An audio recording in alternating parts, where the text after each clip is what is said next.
नमस्कार मंडळी, श्री स्वामी समर्थ. मी संध्या माझ्या चॅनलमध्ये तुम्हा सर्वांचं खूप खूप मनापासून स्वागत करते. बघा मंडळी, 26 फेब्रुवारीला आहे महाशिवरात्र आणि प्रत्येक महिन्याला बघा शिवरात्र ही येते, पण महाशिवरात्र ही वर्षातून एकदाच येत असते. आणि या शिवरात्रीला आपण उपवास करतो, व्रत करतो, महादेवाची उपासना आपण करत असतो.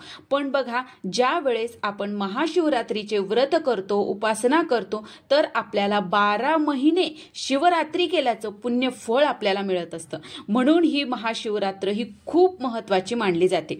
त्यामुळे आपल्याला या महाशिवरात्रीच्या दिवशी भगवान शिवशंकरांचा, महादेवांचा रुद्राभिषेक आपल्याला आपल्या घरीच्या घरी करायचा आहे.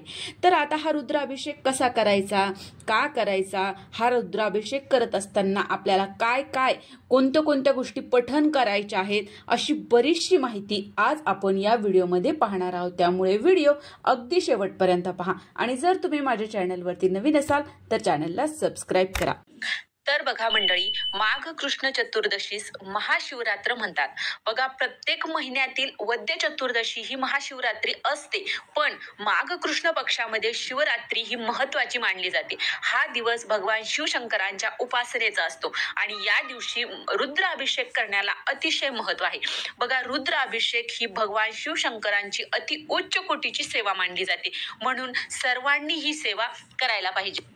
तर बघा, आता हा जो रुद्राभिषेक आहे हा का करावा, तर बघा, हा रुद्राध्याय महाशिवरात्रीच्या दिवशी जर आपण पठण केला तर आपल्या घरातील सर्व पितृदोष जे काही आहेत ते नष्ट होतात. घरातील कलह, कटकटी, घरात शांती न मिळणे, कुठलेही कार्य आपले पूर्णत्वास न जाणे, मुलांनी आई वडिलांचं न ऐकणे, हे सर्व हे जे आहेत ना, ते आपल्यावर असलेल्या पितृदोषामुळे या गोष्टी घडत असतात.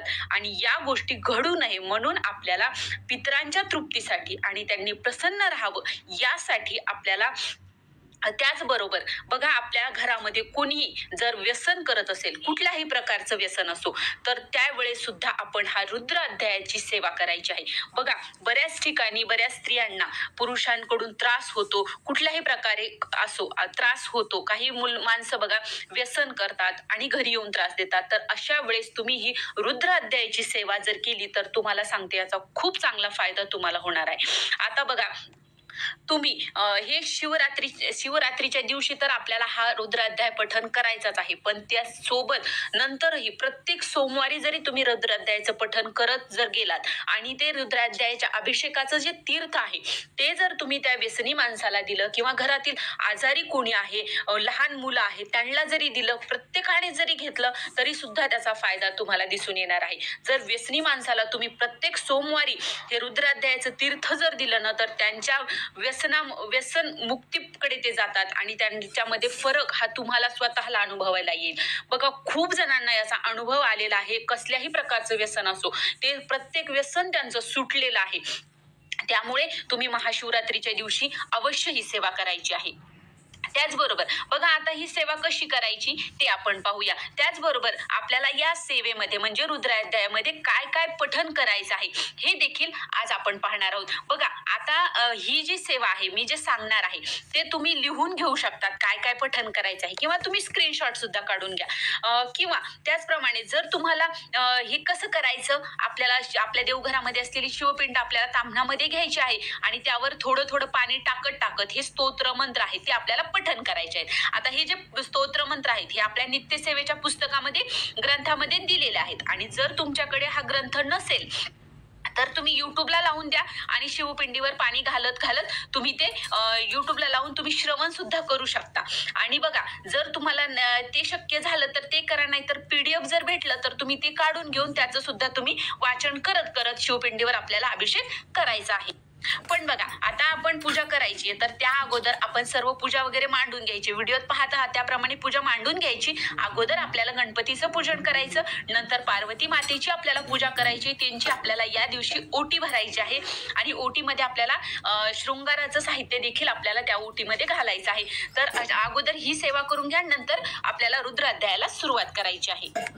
बघा मंडळी, ज्या वेळेस समुद्र मंथन झालं होतं त्यावेळेस भरपूर रत्ने त्यातून निघाली होती आणि ती सर्व सर्वांनी घेतली, अमृताचे पान सर्वांनी घेतले, पण जेव्हा मंथनातून विष निघाले तेव्हा सर्व दूर झाले होते, सर्व देवी देवता. पण त्यावेळी सृष्टीच्या कल्याणासाठी भगवान शिवशंकर यांनी विष प्राशन केले आणि अमृत प्राशन करतो तर तो देव असतो आणि विष प्राशन करतो तो महादेव असतो. म्हणून भगवान शिवशंकरांना नीलकंठ म्हणले जाते.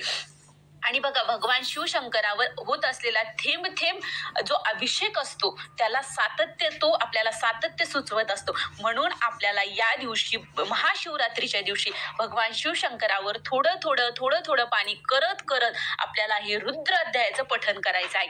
आता बघा, आता आपण हे जाणून घेऊया की यामध्ये आपल्याला काय काय पठण करायचं आहे.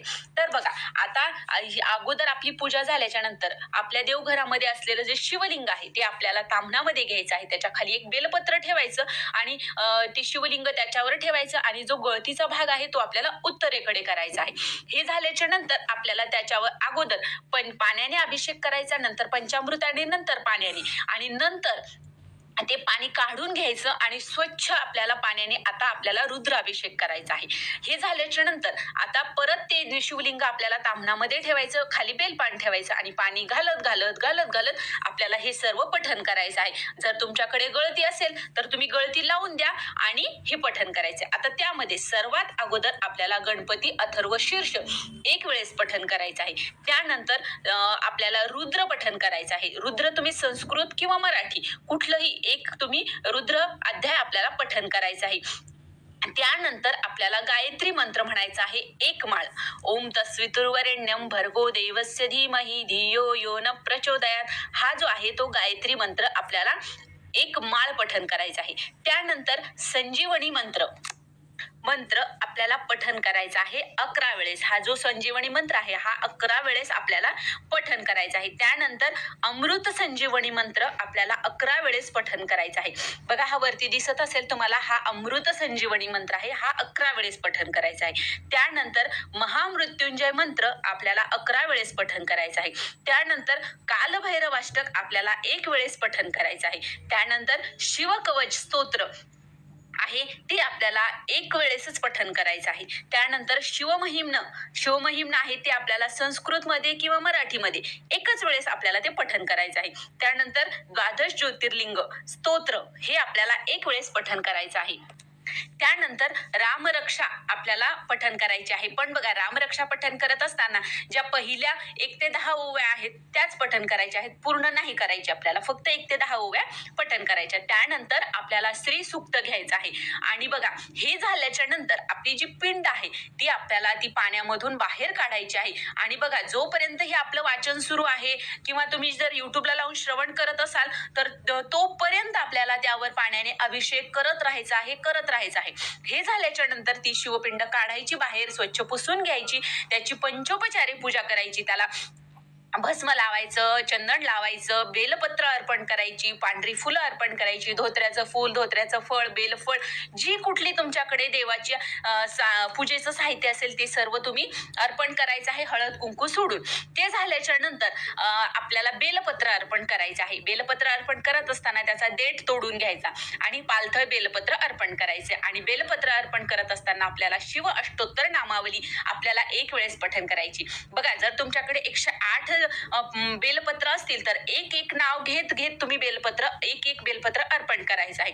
पण जर तुमच्याकडे एवढी बेलपत्र नसतील तर जेवढी आहे तेवढी नावं घेत अर्पण करायची. शेवटचं 1 पान उरलं ते एक जरी पान तुम्ही 108 वेळेस अर्पण करत 1 नाव घ्यायचं, परत अर्पण करायची, परत 1 नाव घ्यायचं, परत अर्पण करायची, असं तुम्ही करू शकता. त्यानंतर आपल्याला शिवहर शंकर नमामि शंकर शिवशंकर शंभो, हे गिरिजापती भवानी शंकर शिवशंकर शंभो, हा मंत्र आपल्याला 11 वेळेस पठण करायचा आहे. हे झाल्याच्या नंतर आपल्याला देवाला नैवेद्य दाखवायचा आहे. नैवेद्यामध्ये आपल्या जी काही आपल्या घरामध्ये उपवासाचे पदार्थ झालेले असतील ते तुम्ही नैवेद्यामध्ये अर्पण करू शकता, फळं अर्पण करू शकता किंवा खडी साखरेचा तरी आपल्याला नैवेद्य दाखवायचा आहे. आणि त्यानंतर आपल्याला आरती करायची आहे. आरती करत असताना अगोदर गणपतीची, मग माता पार्वतीची आणि शिवशंकरांची आपल्याला आरती करायची आहे. तर या प्रकारे आपल्याला रुद्र अभिषेक पठण करायचं आहे आणि पूजन करायचं आहे महाशिवरात्रीच्या दिवशी. तर ही छोटीशी माहिती होती. रुद्राभिषेक कसा करायचा, का करायचा, काय काय वाचन करायचं हे मला तुमच्यापर्यंत पोहोचवायचं होतं. जर तुम्हाला हा व्हिडिओ आवडला असेल, व्हिडिओला लाईक करा, जास्तीत जास्त लोकांपर्यंत हा व्हिडिओ शेअर करा आणि माझ्या चॅनलला सबस्क्राईब करा. श्री स्वामी समर्थ.